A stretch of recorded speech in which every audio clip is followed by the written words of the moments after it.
Os militares ficaram chateados com a fala do ministro Gilmar Mendes de que estão envolvidos no genocídio da Covid-19. A professora e jurista Carol Proner adverte que eles deveriam levar essa fala a sério, porque a imagem das Forças Armadas já está comprometida. Na semana passada, um assunto que dominou as atenções dos noticiários foi a manifestação do ministro Gilmar Mendes a respeito da gestão do Brasil no plano da saúde pública, uma gestão genocida. Vejamos a frase do Gilmar: "Não podemos mais tolerar essa situação que se passa no Ministério da Saúde. Não é aceitável que se tenha esse vazio." Pode-se até dizer, a estratégia é tirar o protagonismo do governo federal e atribuir a responsabilidade a estados e municípios. Se for essa a intenção, é preciso se fazer alguma coisa. E isso é péssimo para a imagem das Forças Armadas. O Exército está se associando a este genocídio. É preciso pôr fim a isso. Bom, trata-se de um ministro do Supremo referindo-se ao ministro da Saúde, portanto, explicitamente opinando a respeito da gestão funcional de outro poder.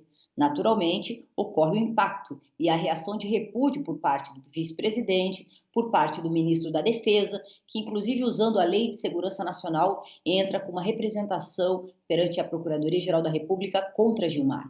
Depois disso, nós sabemos, houve telefonemas, conversas para amansar esse problema, mas os ecos da fala de Gilmar prosseguem até agora.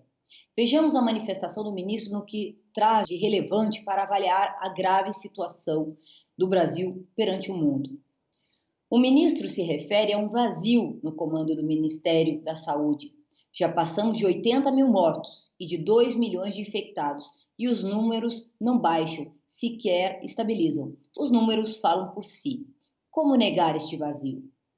O ministro também é certeiro quando supõe uma estratégia de atribuição de responsabilidade difusa aos governantes, aos prefeitos.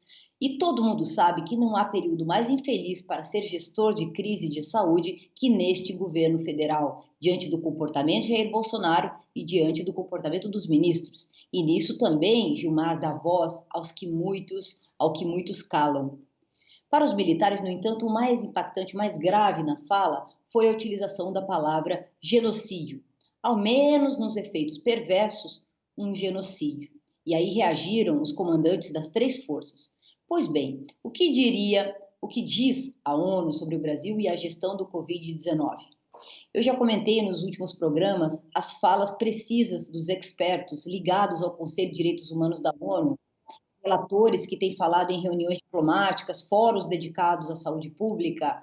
Eles têm dito, né, que no Brasil já se sabia o que acontecia em março de 2020. O Brasil já sabia o que deveria fazer, sabia perfeitamente, pela experiência mortífera de outros países, como combater o vírus. E o que fez o Brasil?